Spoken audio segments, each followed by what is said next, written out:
শিক্ষার্থী বন্ধুরা নিশ্চয়ই তোমরা ভালো আছো। করোনাকালীন সময়ে অনলাইন ক্লাসে তোমাদেরকে স্বাগত। আমি আজকে পদার্থবিজ্ঞানের তৃতীয় অধ্যায়ের বল নিয়ে আলোচনা করব। বলের সংজ্ঞা ইতিপূর্বে তোমাদের দেওয়া আছে, বলছি। এরপর আমি আরেকবার বলছি, বল একটি বাহ্যিক ক্রিয়া যা কোনো বস্তুর উপরে ক্রিয়া করে বস্তুর অবস্থার পরিবর্তন করে বা করতে চায়, অর্থাৎ স্থির বস্তুকে গতিশীল করতে চায় অথবা গতিশীল করে, আবার গতিশীল বস্তুকে স্থির অথবা স্থির করতে চায়। এই গতির উপরে বিজ্ঞানী নিউটনের একটি সূত্র আছে। এই সূত্রটিকে নিয়ে আমাদের মূল আলোচনা আছে। প্রথম সূত্র, বাহ্যিক কোনো বল প্রয়োগ না করলে স্থির বস্তু স্থির এবং গতিশীল বস্তু সুষম পথে সরল পথে চলতে থাকে। আমি আবার বলছি, তোমরা ভালো করে খেয়াল করো। বাহ্যিক কোনো বল প্রয়োগ না করলে স্থির বস্তু স্থির এবং গতিশীল বস্তু সুষম পথে সরল পথে চলতে থাকে। দ্বিতীয় সূত্র, বস্তুর ভরবেগের পরিবর্তন উহার উপর প্রযুক্ত বলের সমানুপাতিক এবং বল যেদিকে ক্রিয়া করে ভরবেগের পরিবর্তন সেই দিকে। তৃতীয় সূত্র, প্রত্যেক ক্রিয়ারই সমান ও বিপরীত প্রতিক্রিয়া আছে। প্রত্যেক ক্রিয়ারই সমান ও বিপরীত প্রতিক্রিয়া আছে। এখন এই তিনটি সূত্র ব্যাখ্যা দেওয়ার চেষ্টা করবো আমরা।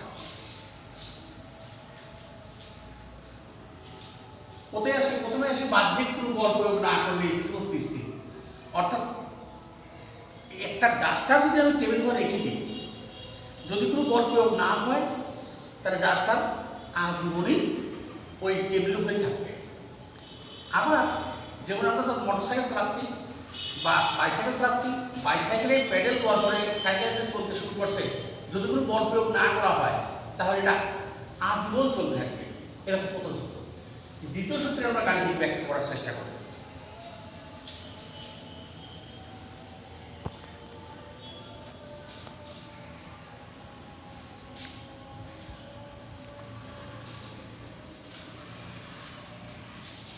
একটু খেয়াল করো, ভরবেগে পরিবর্তনটা কি? ভরবেগে।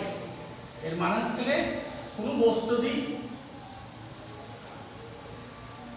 এম ভরের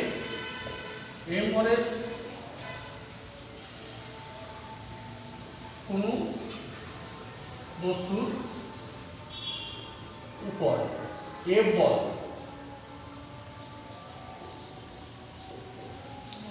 প্রয়োগ করায়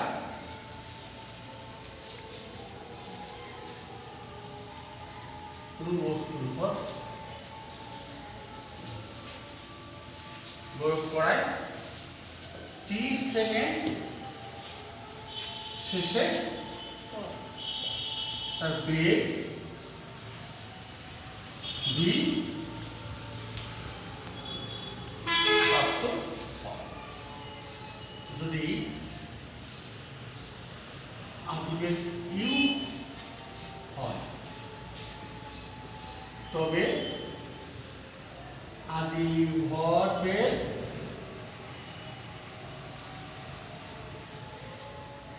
শেষ ভরবেগ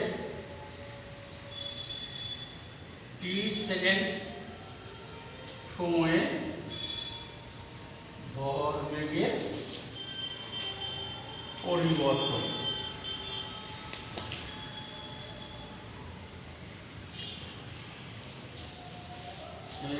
এক সেকেন্ডে ভরবেগের পরিবর্তন কত হবে? mv minus mv by t second. তারপরে একটু আমি আবার দেখাই। এম ভরের বস্তুর উপর এফ বল প্রয়োগ করায় টি সেকেন্ড শেষে তার বেগ ভি হলো, শেষ বেগ হলো ভি। আর যদি আদি বেগ আমি ইউ ধরে নিই তাহলে আদি ভরবেগ হবে এম ইউ। ভরবেগ আছে ভর এবং বেগের গুণফলকে ভরবেগ বলে। ভরবেগ আছে ভর এবং বেগের গুণফলকে ভরবেগ বলে। তার আদি ভরবেগ এম ইউ, শেষ ভরবেগ এম ভি। তাহলে টি সেকেন্ড সময়ে ভরবেগের পরিবর্তন m v minus m u repeat করলাম। এক সেকেন্ড অত টি নিচে চলে গেল, ওই নেমে পড়ে যায়। এখন দেখো সূত্র কি বলছে আমাদের? ভরবেগের পরিবর্তন হবে উহার উপর প্রযুক্ত বলের সমানুপাতিক। খেয়াল করো, সূত্রে আমাদের ছিল হচ্ছে কি ভরবেগের পরিবর্তন উহার উপর প্রযুক্ত বলের সমানুপাতিক। তার মানে হচ্ছে F সমানুপাতিক mv minus mu by t। এখানে আমি যদি m কমন নিই v minus u by t। ত্বরণের সংজ্ঞা অনুযায়ী আমরা v minus u by t সমান হচ্ছে ত্বরণ m a। এখন এই সমানুপাতিক চিহ্ন উঠে যাবে, একটা সমানুপাতিক ধ্রুবক k বসাই দিই। k এর মান করতে পারবো একক বলের সাহায্যে আমরা k কে আউট করতে পারি। একক বল হচ্ছে কি যে পরিমাণ বল এক একক ভরের কোনো বস্তুর উপর প্রযুক্ত হয়ে এক একক ত্বরণ সৃষ্টি করতে হয় তাকে বলা হয় একক বল। একক বলের সংজ্ঞাটা আবার একটু খেয়াল করো, যে পরিমাণ বল 1 কেজি ভরের বা একক ভরের কোনো বস্তুর উপর প্রযুক্ত হইয়া এক একক ত্বরণ সৃষ্টি করতে হয় তাকে একক বল বলে। তার মানে এর মানে দাঁড়াচ্ছে হচ্ছে কি যে যদি F সমান 1 m সমান 1 এবং a সমান 1 হয় তবে a সমান 1, অতএব f সমান m হচ্ছে। এইটা হচ্ছে যে নিউটনের দ্বিতীয় সূত্রের গাণিতিক প্রকাশ। নিউটনের গাণিতিক সূত্রের দ্বিতীয় সূত্রের গাণিতিক প্রকাশ। আমি প্রথম থেকে আবার বলি, খেয়াল করো, ধরা যাক m ভরের কোনো বস্তুর উপর m ভরের কোনো বস্তু u বেগে চলছিল, ওর উপরে f বল প্রয়োগ করায় t সেকেন্ড শেষে তার বেগ হলো v। তাহলে আদি ভরবেগ হবে mu, শেষ ভরবেগ হবে mv। তাহলে t সেকেন্ড সময়ে ভরবেগের পরিবর্তন হবে mv minus mu by t। সূত্র ছিল কি? সূত্র ছিল ভরবেগের পরিবর্তন হবে বলের সমানুপাতিক। তার মানে F সমানুপাতিক mv minus mu by t। এখান থেকে m কমন নিলে পরে v minus u by t, আর v minus u by t সমান হচ্ছে ত্বরণ a। ত্বরণ হচ্ছে বেগ বৃদ্ধির হারকে ত্বরণ বলে, বেগ বৃদ্ধির হারকে ত্বরণ বলে। তো এটার মান যদি a বসাই দিই, এখন সমানুপাতিক চিহ্ন উঠে গেলে বসাবো সমানুপাতিক ধ্রুবক k। এখন k এর মান আউট করা হবে একক বলের সাহায্যে। একক বলটা কি? যে পরিমাণ বল যে পরিমাণ বল এক একক ভরের কোনো বস্তুর উপর প্রযুক্ত হয়ে এক একক ত্বরণ সৃষ্টি করতে পারে তাকে বলা হয় একক বল। তার মানে f সমান 1, m সমান 1 এবং a সমান যদি 1 হয় তখন k এর মানও 1 হয়। এই মান সমীকরণে বসাই দিলে পরে আমরা পাচ্ছি f সমান mp। এটা দ্বিতীয় সূত্রের গাণিতিক প্রকাশ। তৃতীয় সূত্রের ব্যাখ্যার আগেই আমি এইখান থেকে একটা প্রশ্ন আসি, একটা সলিউশনে আসি। সেটা হচ্ছে নিউটনের দ্বিতীয় সূত্র থেকে কীভাবে আমরা প্রথম সূত্র পেতে পারি। নিউটনের দ্বিতীয় সূত্র থেকে কীভাবে প্রথম সূত্র পেতে পারি। দেখ, আমাদের দ্বিতীয় সূত্রটা কি ছিল? f সমান ma। এর মানটা কি? এর মান হচ্ছে v minus u by t। এখন t এই পাশে নিয়ে আসি, ওই পাশে m minus v by a। এখন বলা হয়েছে প্রথম সূত্র কি ছিল? বল প্রয়োগ না করলে, তার মানে f এর মান যদি 0 হয়, যদি f সমান 0 হয় তবে আমরা কি পাচ্ছি? m মাইনাস v u সমান 0। f 0 হলে পরে t 0 হয়ে যায়, কারণ f আর t তো গুণ। এখন দেখো এইখানে কিছুতেই বস্তুর ভর 0 হতে পারে না। বস্তুর ভর m নট 0, কিছুতেই না। অতএব v মাইনাস u সমান 0, মানে v সমান u। v সমান u। খেয়াল করো, আবার প্রথম থেকে বলি, নিউটনের দ্বিতীয় সূত্রটা কি? f সমান ma। a হচ্ছে কি ত্বরণ, ত্বরণ বলতে কি বুঝি? বেগ বৃদ্ধির হারকে ত্বরণ বলে, v minus u by t। এইটা এখন তীরে আমি এই পাশে নিয়ে আসলাম, আর আরেকগুণ করে এই পাশে নিয়ে আসলাম। আমার প্রথম সূত্র আছে বল যদি স্থির থাকে মানে বল যদি শূন্য হয়, বলের মান শূন্য হয়, বল প্রয়োগ না করে, তার মানে এফ এর মান শূন্য। এফ এর মান শূন্য হলে পরে কিউ আউট হয়ে যাচ্ছে, শূন্য সঙ্গে গুণ হয়ে। তার মানে m into v minus u সমান শূন্য। কিন্তু বস্তুর ভর এম কখনোই শূন্য হতে পারে না। সেই জন্য এম যে শূন্য হতে না পারে তাহলে ভি মাইনাস ইউ হবে শূন্য।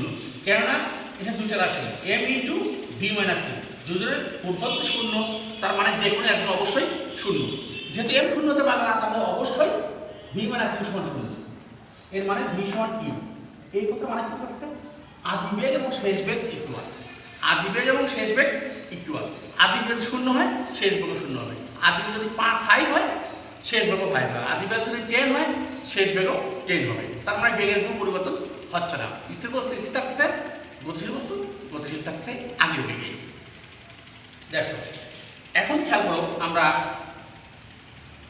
এখন আসি জড়তা।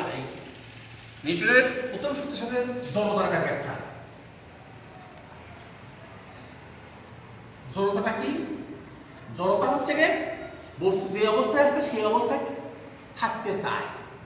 যেমন আমরা যখন বাসে যাই, বিশেষ করে যারা দাঁড়িয়ে সিট পাইছে দাঁড়িয়ে আছে, উপরে রড ধরে আছে বা কোনো কিছু ধরে আছে, হঠাৎ করে ব্রেক করে সামনে দিকে ঝুঁকে যায়।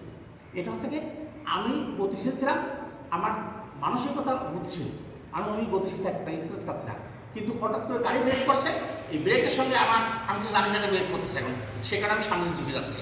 এটা হচ্ছে জড়তা। এটার নাম হচ্ছে জড়তা। নৌকা থেকে লাভ দিলে পরে একই রকম ঘটনা ঘটে। তো এই জড়তা হচ্ছে আমরা যে নিউটনের দ্বিতীয় সূত্র থেকে প্রথম সূত্রে আসলাম, এইখানেই জড়তার বিষয়টা আছে যে বস্তু যে অবস্থা ছিল সেই অবস্থায় থাকতে চাচ্ছে যদি কোনো বল প্রয়োগ না হয়। এটা হচ্ছে জড়তা। গতি জড়তা এবং স্থির জড়তা দুই রকম। গতিশীল বস্তু গতিশীল থাকার যে প্রবণতা এটা হচ্ছে গতি জড়তা, আর স্থির বস্তু স্থির থাকার যে প্রবণতা এটাকে বলা হয় স্থির জড়তা।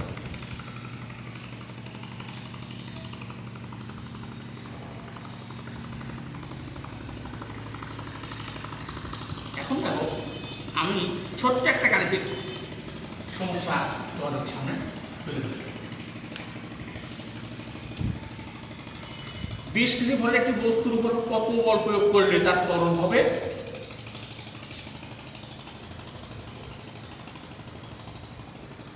20 কেজি ভরের বস্তুর উপর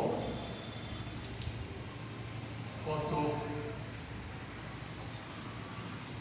নিউটন বল প্রয়োগ করলে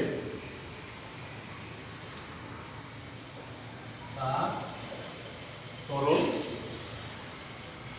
হবে 2 মিটার পার সেকেন্ড স্কয়ার।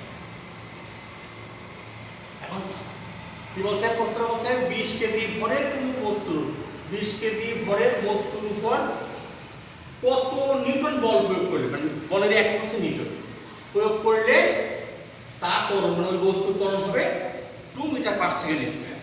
আমরা জানি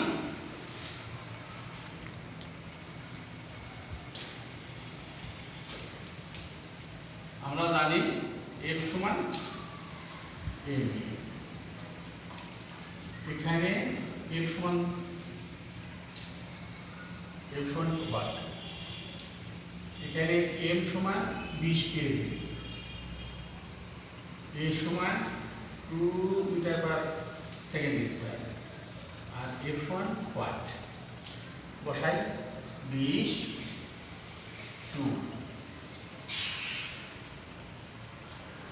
KG from 2 metre per second square, 20 দুগুণা 40 KG metre per second square, মানে হচ্ছে 40 নিউটন পেয়ে গেল।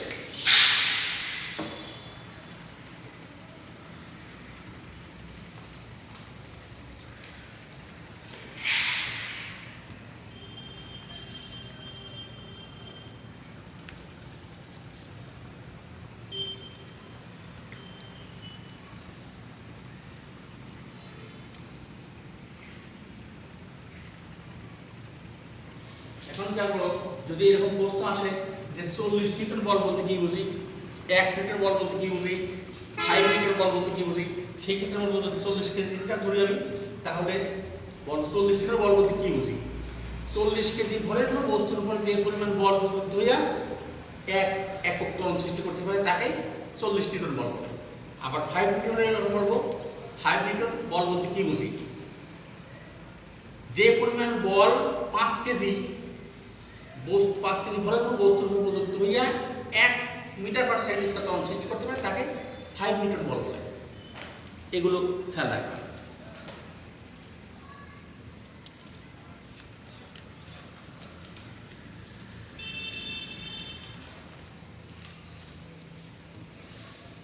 এখন একটা বাড়ির কাজ তোমরা লিখে নাও।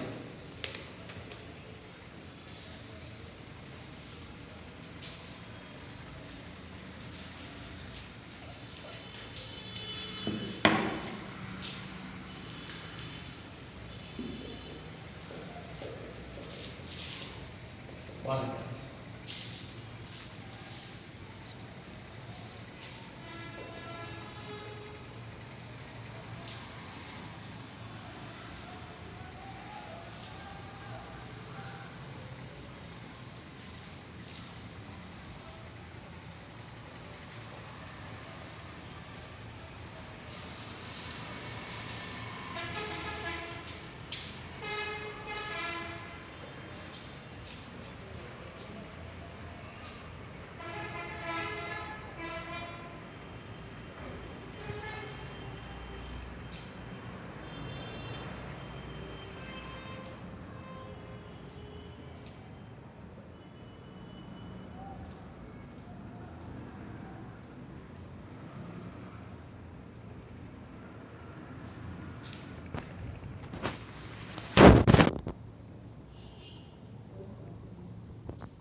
খেয়াল করো, বাড়ির কাজ 9.1 into 10⁻31 কেজি ভরের একটি স্থির ইলেকট্রনের উপর 1.82 into 10⁻16 নিউটন বল 10⁻2 ধরে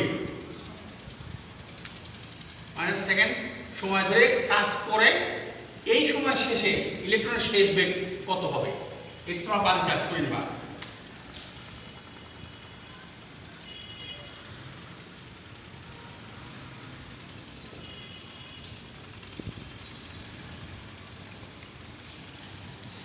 তো শিক্ষার্থী বন্ধুরা, আজকে আমাদের ক্লাস এখানেই শেষ করব। তবে তোমরা সাবধানে থাকবা, নিরাপদে থাকবা, বাড়ির সবাইকে স্যানিটাইজার ইউজ করতে বলবা, বাইরে গেলে পরে অবশ্যই যেন মাস্ক ইউজ করে সবাই, এবং দিনে 4-5 বার সাবান হাত ধোয়া, এবং পরিষ্কার পরিচ্ছন্ন থাকবা। বাড়ির সবাইকে সতর্ক থাকতে বলবা, নিজের সতর্ক থাকবা, সাবধান থাকবা, আর স্যারদের ক্লাসগুলি ফলো করবা। আমি কেন নেটে দিতে অনেক স্যারের অনেক অভিজ্ঞ, অনেক বড় বড় অর্থ হচ্ছে জানে, অনেক ভালো জানে, আমাদের চেয়ে অনেক ভালো জানে, তাদের ক্লাস তোমরা নেটে পাবা, সেই ক্লাসগুলো তোমরা ফলো করবা, দেখবা। ফেসবুক ইউটিউবে ক্লাস পাবা। ওকে, ধন্যবাদ সবাইকে।